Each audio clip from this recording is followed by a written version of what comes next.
Sejam bem-vindos a mais um episódio do nosso podcast Ponto de Vista.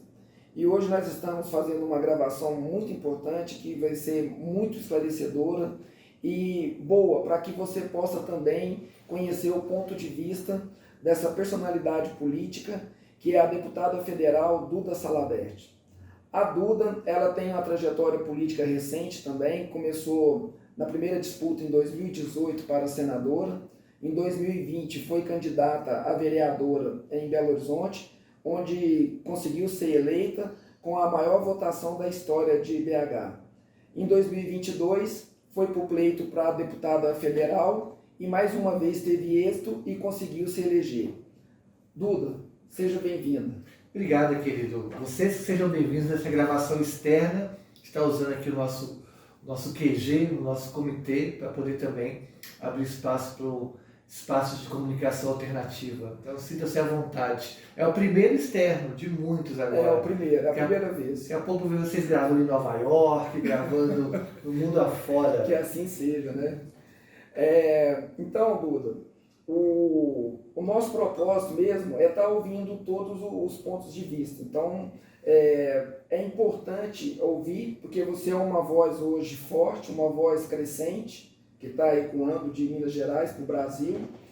E eu queria primeiro que você me falasse sobre a sua posição em relação à política hoje, ao extremismo, a esse combate excessivo que tem ocorrido no dia a dia. As pessoas não estão se respeitando, muita confusão, muita briga por causa de política. No seu ponto de vista, o que você acha que pode ser feito para melhorar essa situação? Primeiro, eu acho que é importante dizer que o problema nunca foi a polarização. A política ela é polarizada, você tem polos ideológicos diferentes. O que nós não podemos tolerar é que esses polos ideológicos assumam contornos odiosos, impossibilitando o diálogo. A política é a arte de buscar consensos. Eu mostro a tese, o outro lado a antítese e o plenário escolhe a síntese. Essa é a essência da política. A política é a arte de buscar consensos. E a partir do momento que polos ideológicos se radicalizam e assumem contornos odiosos, impossibilita o diálogo. Eu vim da literatura, sou professor de literatura por mais de 20 anos, eu aprendi que toda vez que a palavra falha, a violência entra em cena. Ou seja, uma pessoa agride, briga com outra quando não consegue mais conversar com a outra.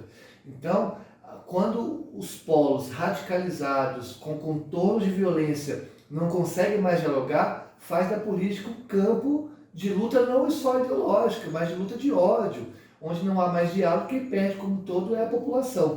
Por isso, nós passamos nos últimos anos um contexto muito ruim para a política e que respingou na estrutura democrática brasileira, que nunca foi profunda. Nós sempre tivemos uma democracia muito rasa e com a ausência do debate político, a erosão das grandes políticas, isso foi muito ruim para o povo. Tanto é que nós vivemos hoje a maior crise socioeconômica, ambiental e climática da história do país. Consequência de diversos fatores.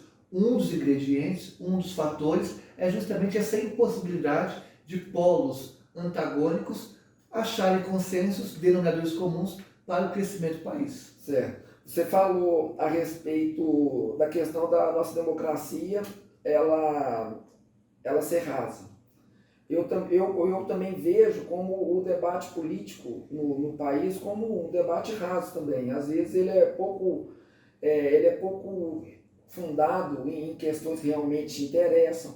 Ele não busca fundamentos que fazem a diferença para a sociedade de uma forma geral. Dentro dessa contextualização que você acabou de fazer, esse racha hoje no Brasil, essa divisão, essa dicotomia, ela tem culpados? A culpa é do modelo econômico que nós temos. Nós vivemos uma grande crise do modelo neoliberal. E essa crise econômica, há um achatamento, de categorias importantes para a configuração da democracia. Um sistema econômico em crise tem consequências danosas para as democracias. Um sistema econômico em crise é solo fértil para o surgimento de governos autocráticos, autoritários. Por isso que o maior motivo da crise da democracia brasileira é um modelo econômico.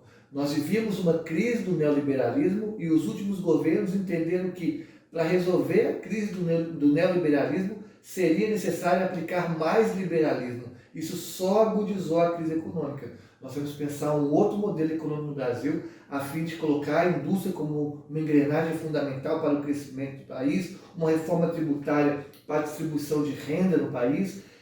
Então, isso passa de tirar o Brasil da situação de neocolônia que o Brasil está há muito tempo. A gente vende montanha moída, vende a nossa Amazônia queimada, vende as nossas riquezas e o Brasil não cresce, porque esse modelo econômico praticado nos últimos anos que mantém o Brasil nessa condição de subalternidade e impacta diretamente na democracia. Né? Tá. Em relação à guerra hoje que existe na sociedade, hoje, assim, para ser bem claro para quem está assistindo, as pessoas, assim, ou amam ou odeiam o Lula, ou amam ou odeiam o Bolsonaro, e não tem mais um respeito, uma condição de se colocar à mesa e debater o que pode ser melhorado, seja qual dos dois estejam no governo.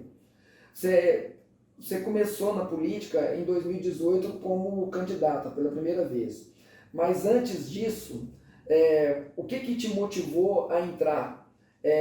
E por que você acha que chegou nesse ponto hoje de estar dividido entre Lula e Bolsonaro? Parece que não tem mais nada para se discutir, um lado falando mal do outro e as pautas importantes estão ficando de lado. Bom, primeiro tem que entender que o Brasil não cresce há 10 anos. Há 10 anos o Brasil está estagnado no ponto de vista econômico. Isso é muito grave. Porque o modelo econômico é praticado pelos últimos governos, como eu disse anteriormente, agudizou esse cenário. Eu entro na política, na verdade eu sempre participei do debate político, não na política partidária institucional. E eu desde nova já participava dos grêmios estudantis, nas escolas por onde passei, na universidade participei também da fundação e organização do movimento estudantil, né, nos diretórios acadêmicos, DCEs. Minha formação toda foi dentro dos movimentos sociais, sobretudo dentro do anarquismo clássico, lendo teóricos como Bakunin, Proudhon, participando do debate sobre baixar preço de mensalidade, enfim, essa foi a minha formação. E aí em 2016, quando houve o golpe contra a presidenta Dilma Rousseff, e foi aquele show de horrores transmitido pela televisão, em que os políticos que ali estavam justificavam o golpe, ou tentavam justificar o impeachment com argumentos mais risíveis possíveis, foi um show de horrores. E ali mostrou a necessidade de a gente poder estar na política partidária institucional, porque nós não podemos demonizar a política.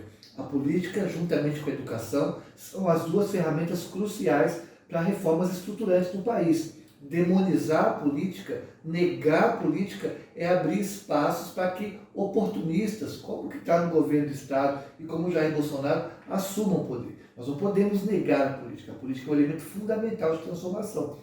E os partidos têm a sua importância, também não podemos demonizar os partidos. Nós defendemos partidos cada vez mais sólidos, no ponto de vista programático, no ponto de vista ideológico, para que o eleitor saiba, determinado partido tem bandeira X, o outro partido tem bandeira Y. O problema no Brasil é que nós tivemos também um esvaziamento ideológico dos partidos, né, pelo fisiologismo. Você acha que essa quantidade de partidos atrapalha também? O que atrapalha não é a quantidade em si que atrapalha. O que atrapalha é você não ter partidos com posições ideológicas claras. E aí no Brasil, os dois. Nós temos uma quantidade absurda de partidos que não traduzem diversidades ideológicas que há no Brasil. Então, na verdade, os partidos são grandes balcões de negócios, grandes fisiologistas. Exatamente. Que acabam cupinizando a política, né? Ou seja, fazendo uma erosão interna da política. Mas aí, quando teve o golpe de 2016, eu vi a urgência de estar no partido ideológico, partido. Eu me filio no partido, e há uma frase do Apocalipse que eu amo, que diz assim: Deus vomitará os mornos, Deus vomitará os mornos, porque não é coisa pior que uma pessoa morna, uma vida morna, uma fé morna. Nós temos que ser intensas em tudo.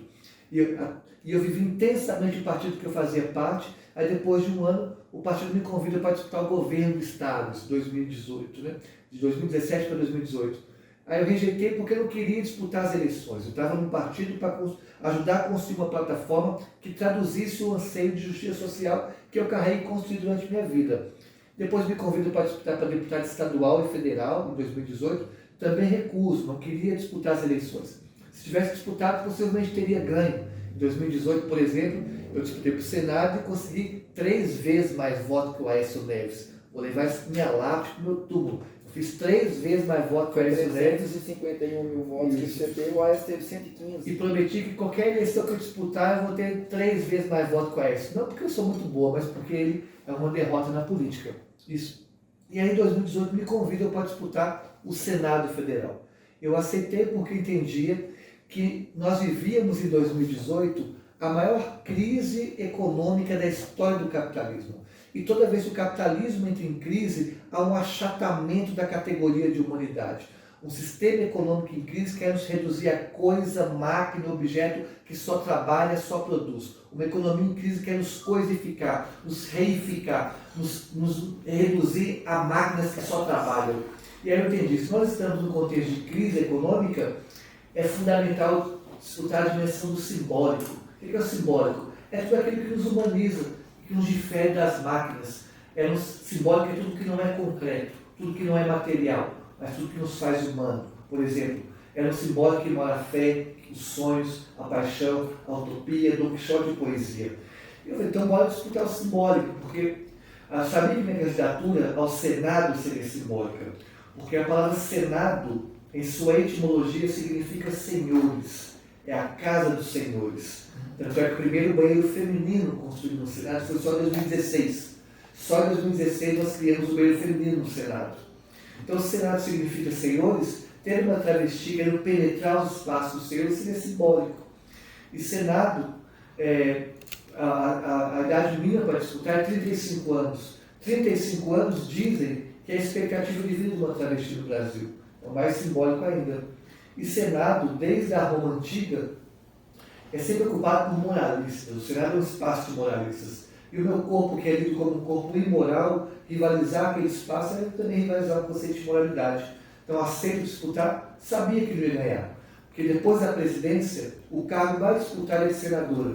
Sabia que não ia ganhar. Mas o que estava disputando ali não eram votos, porque nossos sonhos não cabem às urnas. Então, disputando era consciências. Porque o que muda o mundo de fato não são novas leis, novos votos, embora sejam importantes, mas novas consciências. Já dizia o Gabriel pensando naquele verso, muda, que quando a gente muda, o mundo muda com a gente. A gente muda, o mundo é na mudança da mente. Ou seja, mais importante que uma legislação é uma consciência nova com as constrói sala de aula. Nós temos uma lei que criminaliza o racismo no Brasil. Quantas pessoas já foram presas por racismo no Brasil? Então, mais importante do que criminalizar o racismo é produzir consciências antirracistas. E eu, como professora, aceitei disputar, porque em 2018 estávamos disputando consciências. E nesse seu relato, você falou aí do Aécio. Você concorda de que todo esse cenário hoje combativo começou quando ele não reconheceu as urnas com a vitória da Dilma e foi questionar? Você acha que ali começou todo esse problema e de lá para cá foi só ficando cada vez pior, mais acirrado? Sim, foi um dos ingredientes. Ele não ter aceito. Ali foi o pontapé, foi ali que começou a ir para esse caminho? Na verdade, não é onde começa. A política brasileira, a conjuntura brasileira que nós estamos ainda hoje, ela se inicia em 2013, né, nas manifestações de 2013. Mas eu estou te falando aí de começar, é a questão do questionamento a resultado de urna. Foi a primeira vez que foi mais incisiva essa retórica, entendeu? Essa proposta de, eu não concordo, eu acho que está errado, eu preciso que confira, que refaça. Foi ali que foi a primeira vez, né? Sim.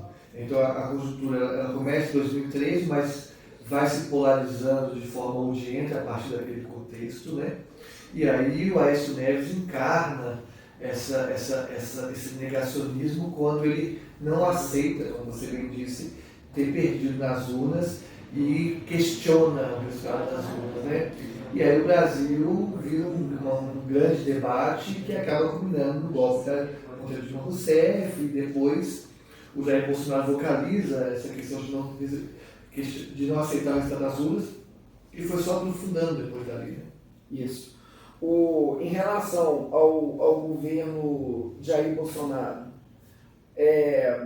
no seu ponto de vista, os retrocessos do governo dele em relação às causas sociais. O que você pode dizer sobre isso dentro do seu ponto de vista? O governo Bolsonaro, vamos falar, o Brasil não cresce há 10 anos, é estagnado do ponto de vista econômico. Em relação às causas sociais, por exemplo... Então, mas a economia não crescer, não tem como você fazer política social de qualidade, com uma certa robustez. Então, como o Brasil foi um fracasso do ponto de vista econômico, o Brasil não cresceu, embora eles usem uma narrativa de que estabilizou as contas, mas isso respinga nas políticas sociais.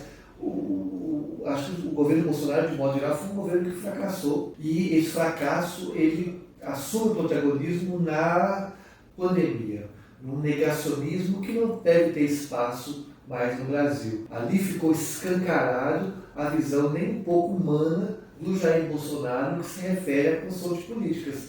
Negar a vacina, né, questionar o discurso científico, e ele foi um dos responsáveis pela quantidade de mortes que teve no Brasil. Lógico que era uma novidade, os gestores todos estavam enfrentando, entendendo como construir uma política daquele cenário, mas negar a importância da vacina, ridicularizar as pessoas que estavam morrendo de Covid, tentar reduzir a Covid a uma gripezinha, quer dizer, esse discurso debochado, essa arrogância perante o vírus e perante a pandemia, esse negacionismo, foram os temperos para a derrota dele. Né? Ali começa a derrota de Jair Bolsonaro.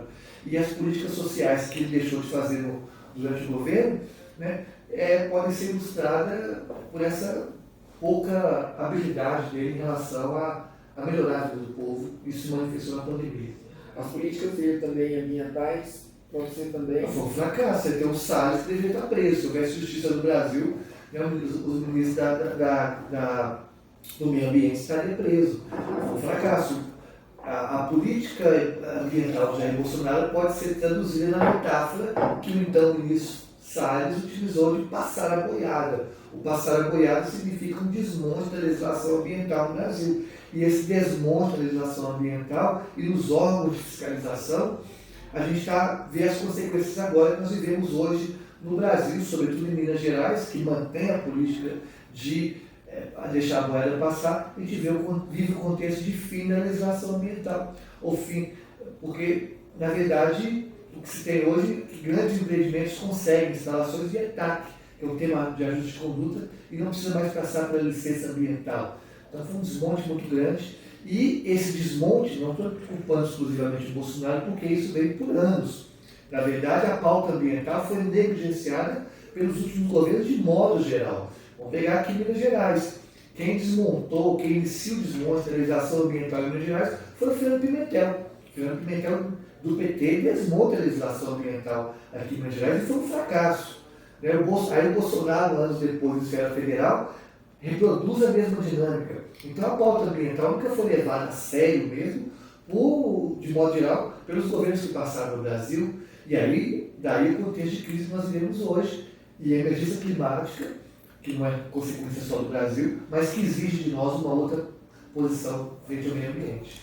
Tá. Em relação à educação, quais são os projetos, quais são as suas buscas em Brasília para estar melhorando a educação em Minas Gerais?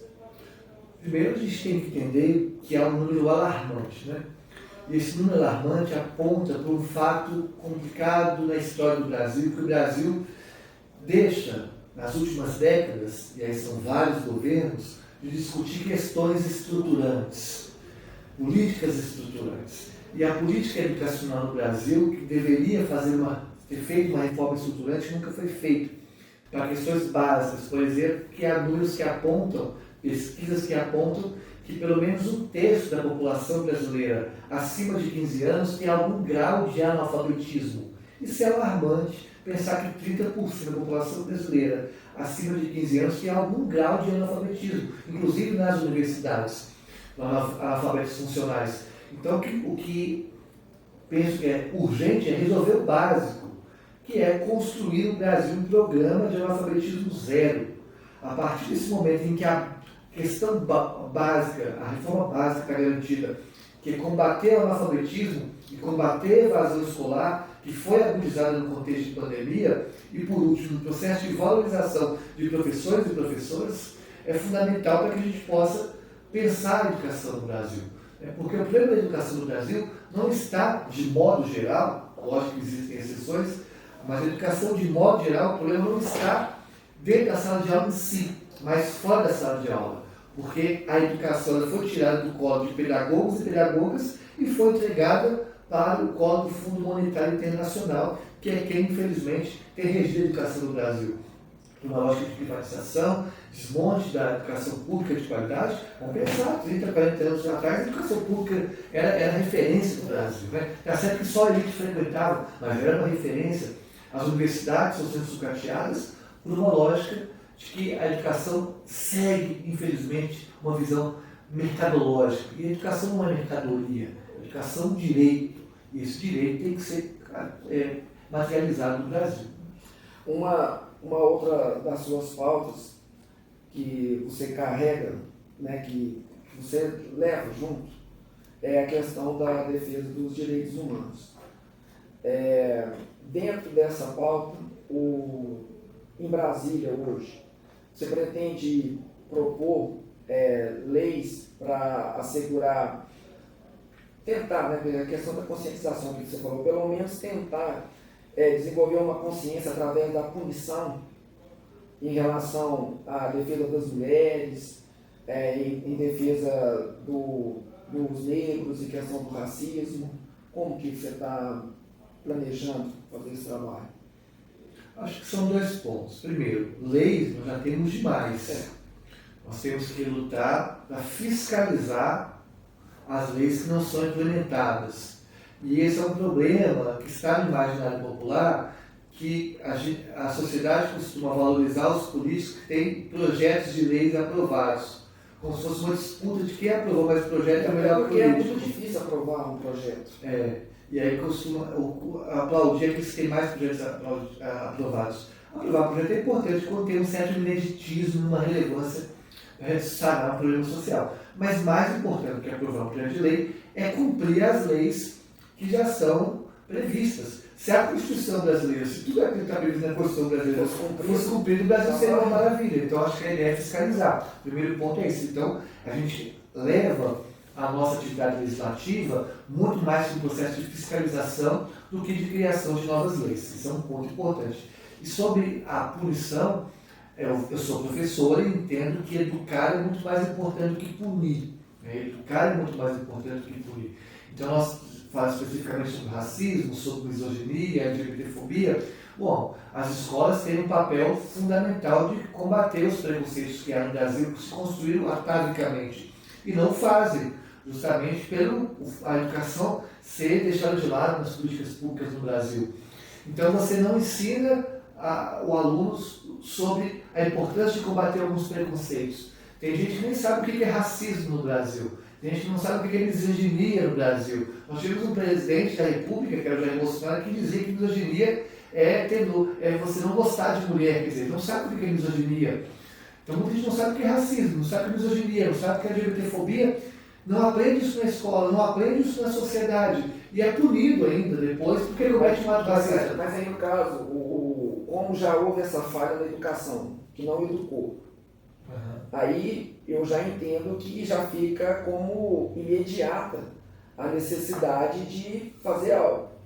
Talvez agora para uma pessoa que já é adulta, que está com 25, 30 anos e ainda não aprendeu a respeitar, porque houve essa falha na educação, ou às vezes até o convívio familiar, né, um sistema machista que sempre foi preponderante na nossa sociedade, ela não aprendeu. Mas agora, até por questões imediatas, você não vê como necessário a questão da punição para esse caso, para que sirva de exemplo?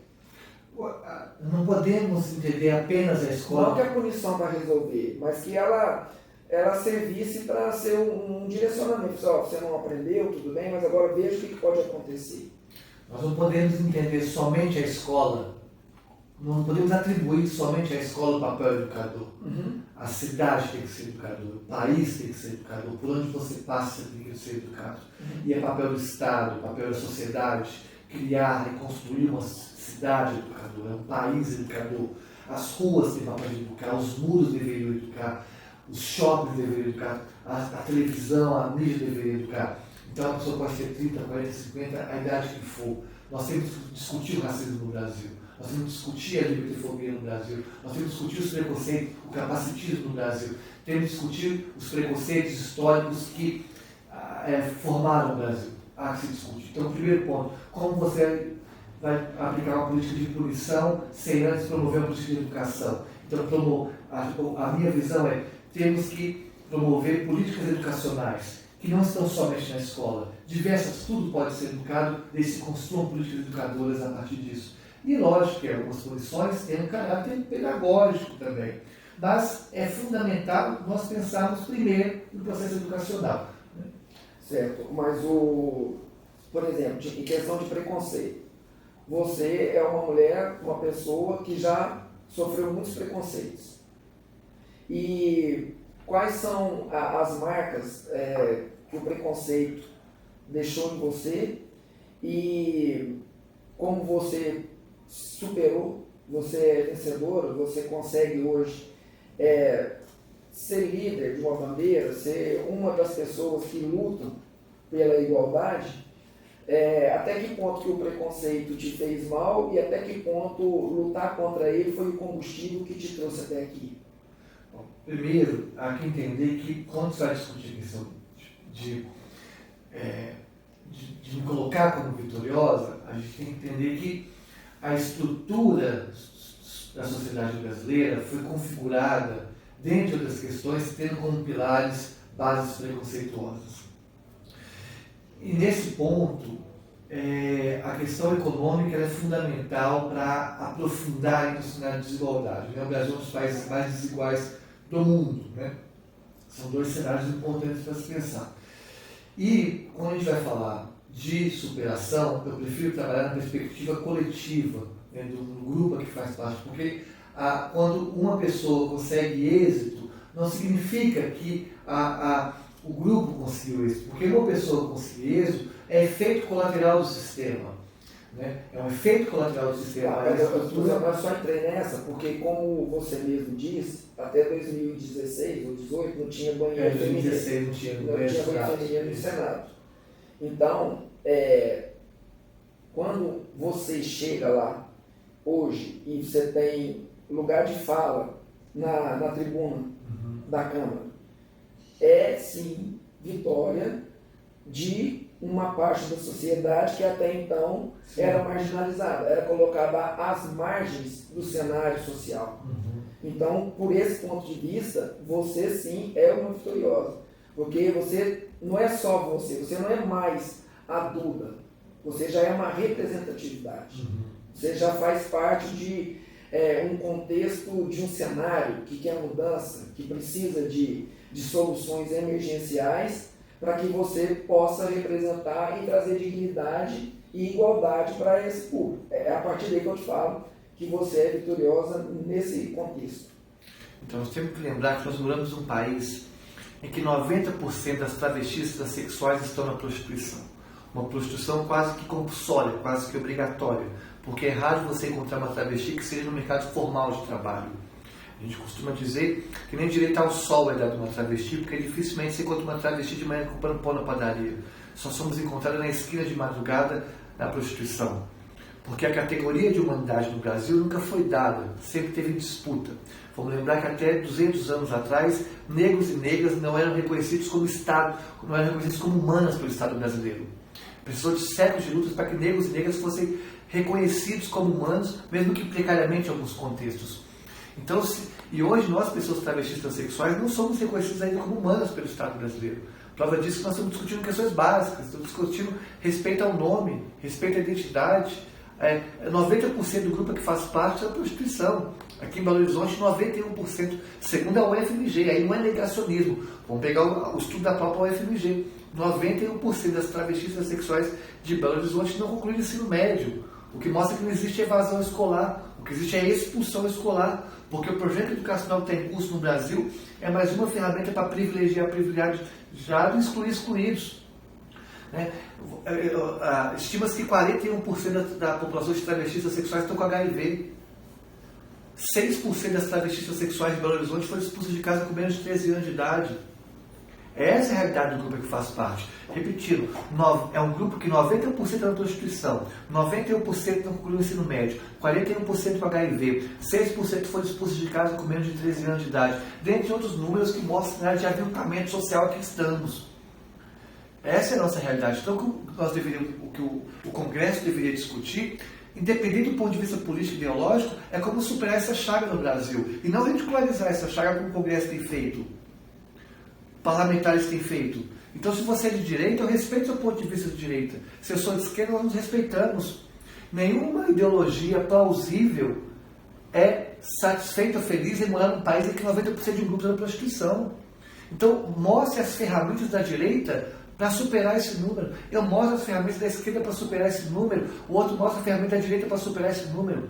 O que não pode é usar um espaço político para aprofundar a violência contra um grupo já violentado, que é o que nós estamos vendo nas câmaras de modo geral, municipal, estadual e federal, que são parlamentares da ultradireita que flertam com fascismo, alguns flertam com nazismo, com pensamentos autocráticos, desumanos, que querem eliminar o outro, usando o dinheiro público, o espaço público, para poder fazer chacota, deboche da comunidade de um grupo historicamente aviltado. E ainda nos coloca como se nós fôssemos ameaça para a sociedade.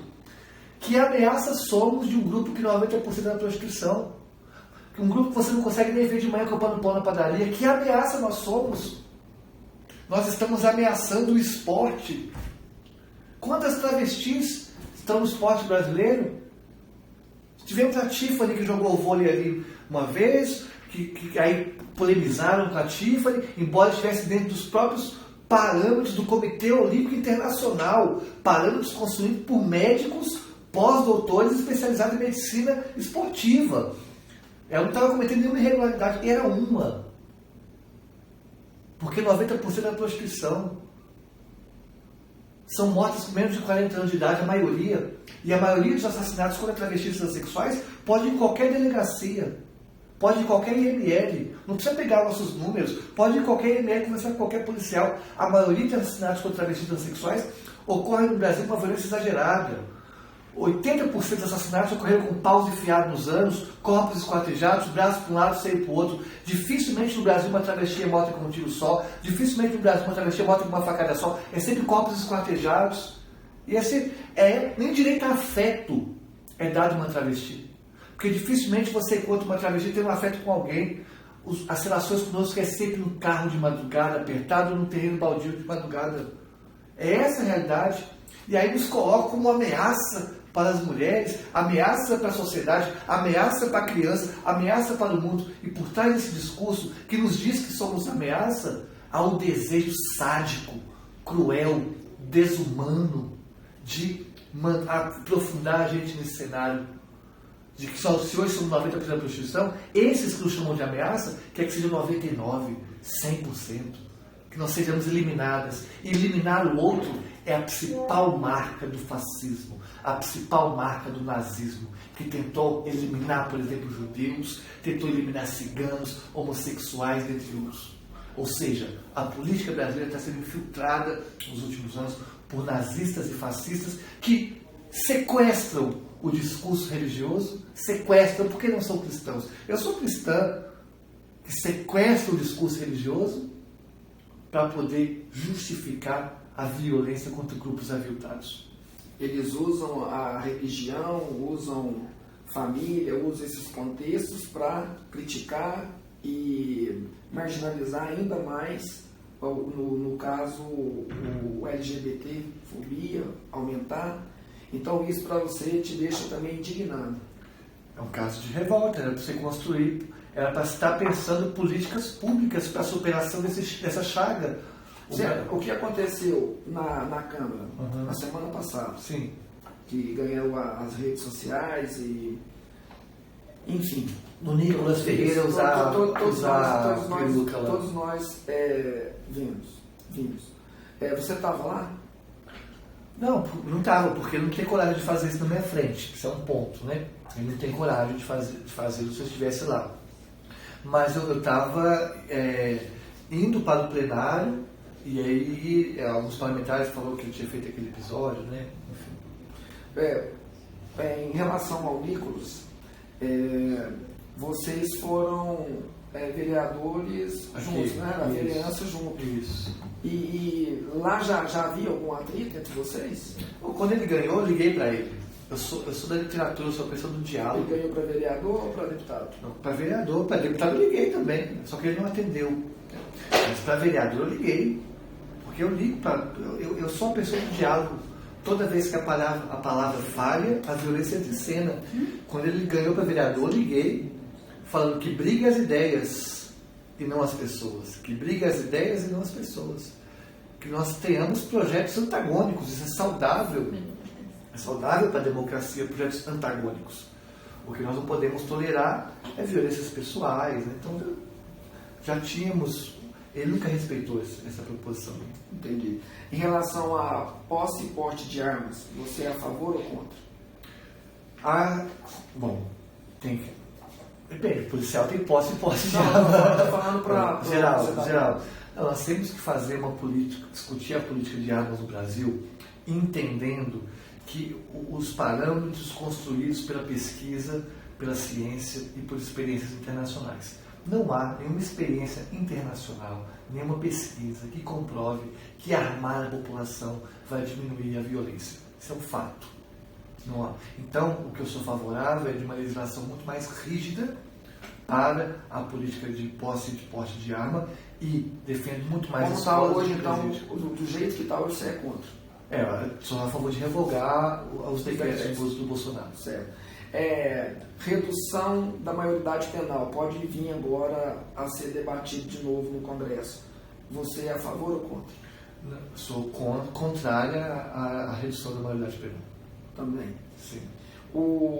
A política pública hoje em relação às mulheres,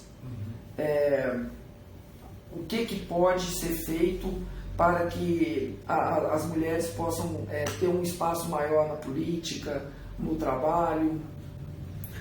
Só uma coisa, antes, quando eu fui vereadora de Belo Horizonte, eu construí e aí apresentei para o Executivo transformou em lei um projeto de dignidade menstrual para combater a evasão escolar. Então, distribuição gratuita de absorvente nas escolas para combater a evasão escolar, e o projeto acabou se transformando em lei pelo Executivo. Só trazendo essa vitória, que é uma vitória que eu acho importante. No ponto de vista de mulheres ocuparem mais espaço, é fundamental aprofundar esse debate e, nesse ponto, no caso da política e alguns outros campos, sou a favor de cotas mesmo de equidade. Por exemplo, o Senado. Eu acho que o Senado tem que ser meio a meio. Metade mulheres e metade homens. Se tem uma casa que chama Senhores, que foi ocupada historicamente somente por homens, uma forma de reparação social e de melhorar o debate no sentido de que a diversidade é fundamental para a democracia, meio a meio. Sou a favor de um Congresso metade mulheres e metade homens. Essa cota então para você? Sou super favorável no parlamento meio a meio. Não só o parlamento, a questão ministerial, os ministérios. Se nós temos uma população que 51% são mulheres, nós temos que... A representatividade tem que ser compatível. O cargo público tem que ser compatível. Tá, em relação às cotas nas universidades, você acha que elas já repararam um pouco do contexto que já deixou muita gente de fora, negros, e, enfim. E ele ainda pode ser melhorado? Lógico, com certeza pode. A política de cotas, ela teve o seu papel, tem sua relevância de aumentar, e a proposta de alargar a democracia, a diversidade e a inclusão nas universidades, mas eu defendo sempre reformas estruturantes. O que eu defendo é o fim dos vestibulares. E isso não é uma utopia. Vamos pegar países vizinhos. A Argentina acabou com o vestibular. México acabou com o vestibular. Bolívia acabou com o vestibular. Uruguai acabou com o vestibular.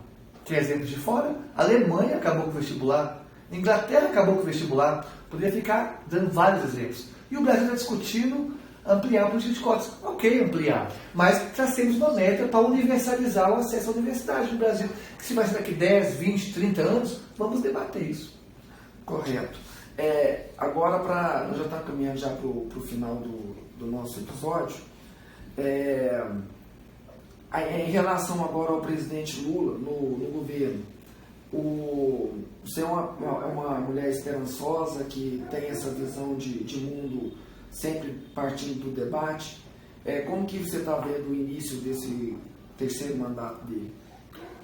O início está tumultuado por causa da conjuntura que nós estamos vivendo. Vamos lembrar que no dia 8 de janeiro nós tivemos um atentado contra os 3 poderes em Brasília. Muito sério aquele processo, né? Então, e ainda há um discurso odiento por parte de setores da ultradireita que querem desestabilizar o governo. Isso é muito ruim do ponto de vista democrático. Então, o governo tem tentado se articular, mas está apresentando propostas importantes. O Dia das Mulheres, por exemplo, trouxe um pacote de leis, projetos de leis importantes para combater a desigualdade de gênero que há no Brasil. Então, o governo está com interesse de crescer. Agora, me preocupa muito a política econômica do governo Lula. Acho que é uma preocupação que tem que ficar alerta, porque não adianta dar uma política econômica desastrosa, porque ela que vai fundamentar e pavimentar as outras políticas, né? Certo. Vamos fazer agora um bate-bola, que é o ponto de vista em uma palavra. Uhum. E eu vou te falar uma palavra e você vai responder. Tá. Aqui, deixa aí. Em questão, vamos começar então com a palavra fé. É uma categoria fundamental para a dimensão e configuração humana. Lula. O maior líder popular vivo da América Latina e, como tal, carrega inúmeras contradições. Pontos muito positivos que merecem aplauso e pontos muito críticos que merecem reprovação. Bolsonaro. Um genocídio. Romeu Zema. Romeu Zema encarna o ultraliberalismo em esfera estadual, mas aprendeu a ser político. Nicolas Ferreira. Poderia ter um futuro interessante na política se descolasse dessas posturas mais violentas, autocráticas e intolerantes em relação a grupos historicamente violentados. Religião. É religar nós com a dimensão metafísica, fundamental no mundo em que nos puxa para o mundo material, para a dimensão material, a gente se reconectar com a dimensão etérea. Família. Famílias. No seu ponto de vista, quem é a mulher deputada Duda Salabert? Duda Salabert é uma travesti, professora, ambientalista, vegana, mãe da Sol e, sobretudo, uma romântica no sentido de ter as utopias como engrenagem fundamental para a vida. Onde você quer chegar? Na justiça, o que a gente quer chegar é na justiça socioambiental, que é impossível dentro desse modelo econômico que há no mundo hoje. Duda, muito obrigado. Foi esclarecedor aqui o nosso episódio. Te agradeço a receptividade aqui. Espero em breve ter a oportunidade de voltar a conversar daqui 1, 2 anos para reavaliar, né? Porque agora está no início desse mandato. Nós podemos voltar a conversar novamente e já está falando, né, do que houve de avanço, do que foi melhorado no nosso país e também da sua experiência lá na Câmara, lá representando Minas Gerais, sendo uma das representantes de Minas Gerais. Aí eu te agradeço aí pela oportunidade, pela confiança de estar conosco aqui no Ponto de Vista e te desejo muito boa sorte. Muito obrigada, um beijo para todo mundo e parabéns pelo trabalho. Viu? Obrigado.